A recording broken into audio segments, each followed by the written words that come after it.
দর্শক, আমন্ত্রণ রাতের বাংলাদেশের আয়োজনের শুরুতেই জানাবো শিরোনামগুলো। পাশ না হওয়া অধ্যাদেশ নিয়ে নতুন ও কার্যকর আইন করবে সরকার। বিভ্রান্তি না ছড়ানোর আহ্বান।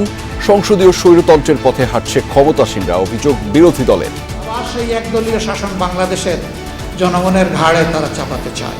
স্টেক হোল্ডারদের সাথে আমরা ব্যাপক আলাপ আলোচনা করব, করে এটাকে আরো এনরিচ করে আমরা পরবর্তী সেশনে নিয়ে আসতে চাই।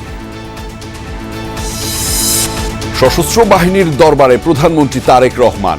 আধুনিক সরঞ্জামের পাশাপাশি কৌশলগত জ্ঞান অর্জনের তাগিদ। জুলাই সনদ বাস্তবায়নের প্রতিশ্রুতি।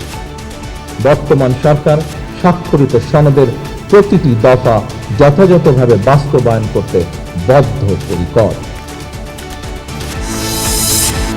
ইসলামাবাদ আলোচনা ভেস্তে যাওয়ায় মধ্যপ্রাচ্যে ফের অনিশ্চয়তার ঘনঘটা। হরমুজ থেকে ইরানের টোল আদায়ের ঘোষণায় পাল্টা অবরোধের হুমকি ট্রাম্পের। বিদ্যুৎ উৎপাদনের ফার্নেস অয়েলের দাম বাড়ল লিটারে প্রায় 25 টাকা। জ্বালানি নিয়ে হাহাকার কাটছে না। সরকারি দুই সংস্থার ঠেলাঠেলিতে অকার্যকর ফুয়েল পাস অ্যাপ। এভাবে দাঁড়ায় থাকা যায় প্রতিদিন, এটা প্রতিদিনের কষ্ট। 5 ঘন্টা 7 ঘন্টা এই তীব্র রোদে দাঁড়ায় থেকে এরপরে যদি বলে তেল নাই, তখন মানুষের আসলে দুর্ভোগ ছাড়া আর কিছুই না। দ্বিতীয় ধাপে ঢাকা সহ 3 সিটিতে হামের টিকা দেয়া শুরু। প্রাদুর্ভাব কমাতে 95% শিশুকে ভ্যাকসিন দেওয়ার লক্ষ্য। উপসর্গ নিয়ে আরো 10 শিশুর মৃত্যুর খবর দিল অধিদপ্তর। 6 to 5 years গ্রুপের বাচ্চারা ইচ এন্ড এভরি বেবি যেন আমাদের টিকাদান কর্মসূচির আওতায় আসে। 17 এপ্রিল রাত থেকে শুরু হচ্ছে এবারের হজ যাত্রা। উদ্বোধন করবেন প্রধানমন্ত্রী তারেক রহমান।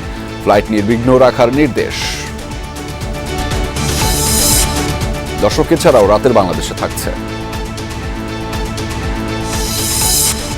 বর্ষবরণের আয়োজনে পছন্দের সব গান গাইতে চায় ছায়ানট। চারুকলায় চলছে শেষ মুহূর্তের প্রস্তুতি। নিরাপত্তায় কোনো ছাড় দেবে না ডিএমপি।